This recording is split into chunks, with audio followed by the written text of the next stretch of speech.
Hi YouTube and happy Tuesday.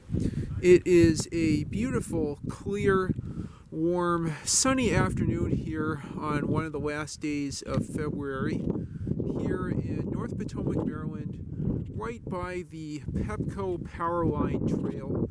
This greenway that goes all the way from Muddy Branch and Trevilla up to Germantown to the north out in the distance there.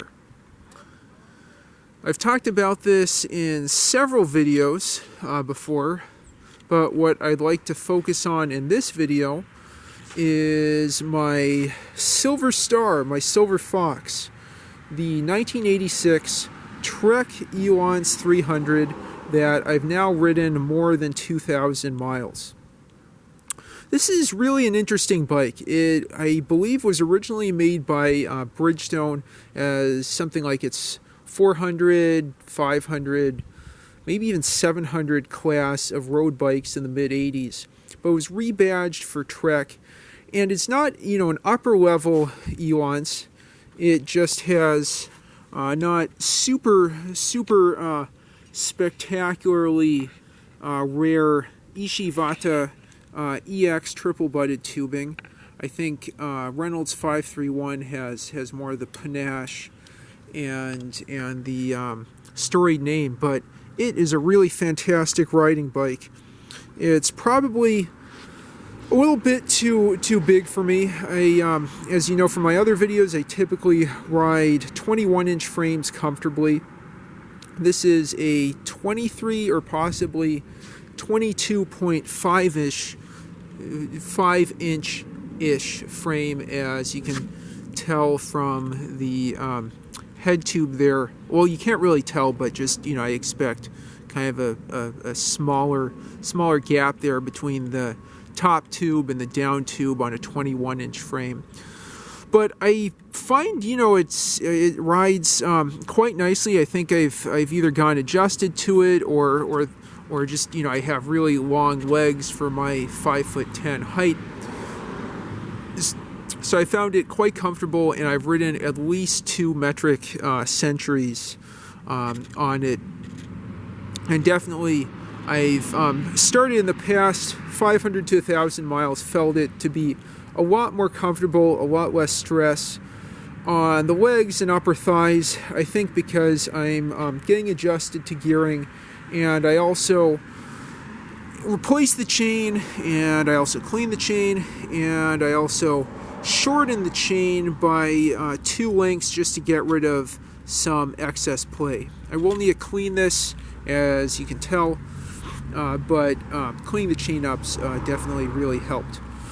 It has 6 speeds in the back and 2 in the front, as I've talked about previously. I need to get some clean out these.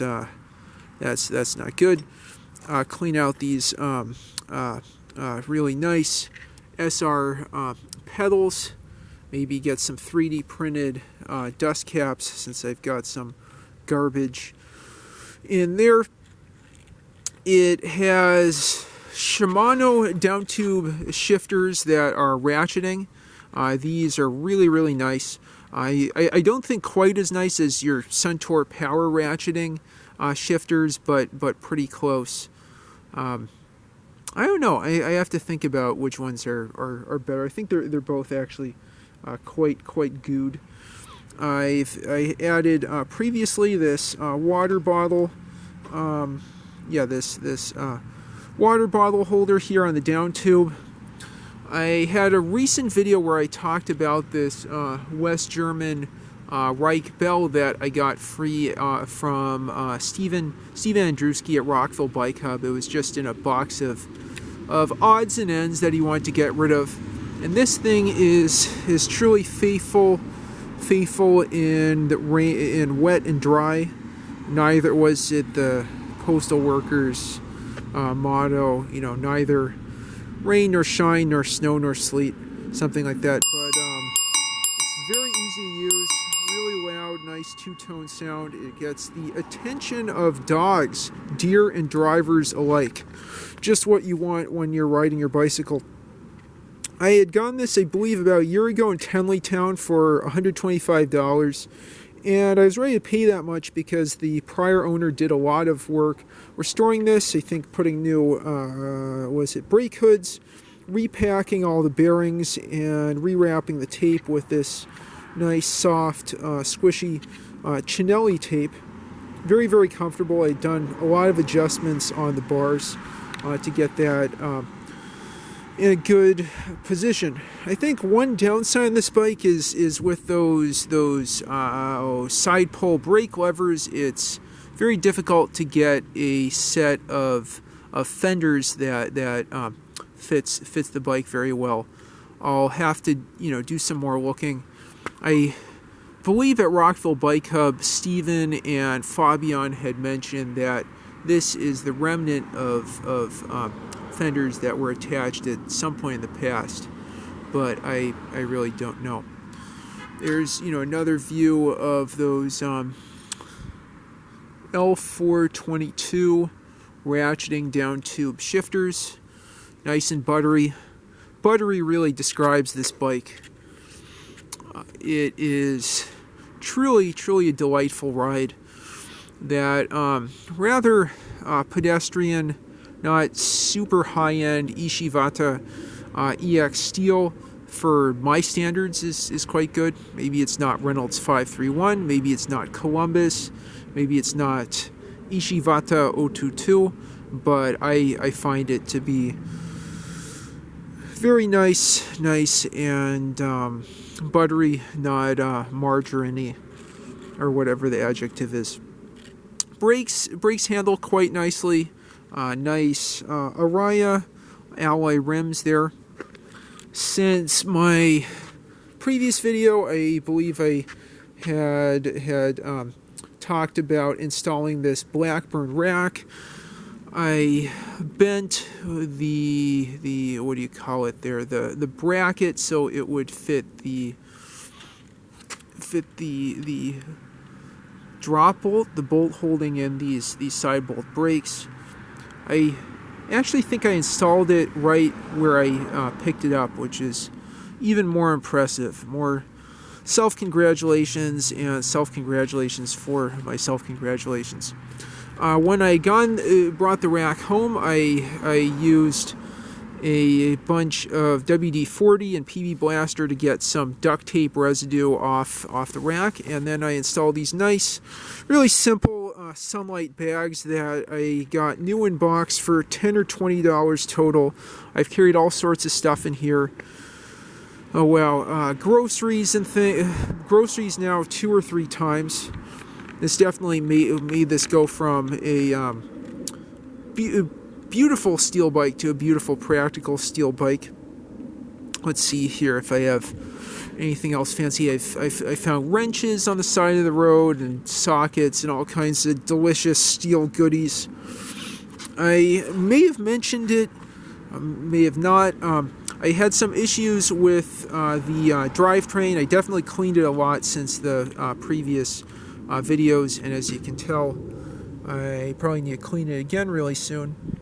But I had some issues with I guess too much play and that annoying lack of overhang there between the pulley wheels, between the derailleur and the chain. So I had previously shorn this down 2 lengths to get rid of that play, which has really helped.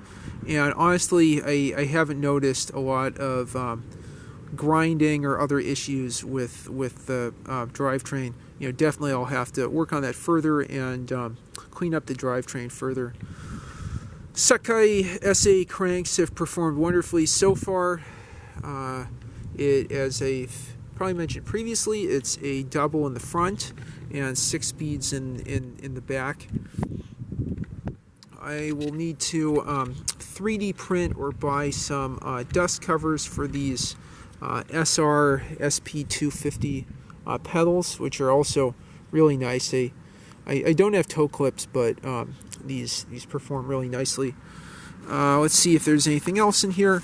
Just showing you that those bags have a little hook that goes under these three prongs of what do you call it, three bars, three prongs of the Blackburn rack. Those have held up well. Again, I think the one thing that's limiting this compared with the 78 Fuji S10s that I've talked about, or the 81 Panasonic Sport, Sport 1000, is the lack of fenders. I wonder if an alternative set of brakes or way of mounting the brakes or something will make it possible to add in some mudguards just to make this even more useful on those rainy days. Well, with that, I'm very proud to have now ridden this bike 2,000 miles. I have 3,240 miles on the Fuji S10s. Looking forward to getting a lot more in this spring. Enjoying cherry blossom season and the Waba cherry blossom ride coming up on, sorry, I got distracted by this Honda Prologue, coming up on April 19th. And with that, I hope you enjoyed this 2,000 mile riding update on my Trek Elance, there you go, 300 from 1986, a Japanese-built steel bike that's really a rebadged Bridgestone, I believe a Bridgestone 700 or something similar, and is just buttery in so many ways. With that, I hope you enjoy whatever weather you have from wherever you've watched. I hope you found this video informative and entertaining and maybe enjoyable. If you have any thoughts, suggestions, or questions, leave them in the comments down below.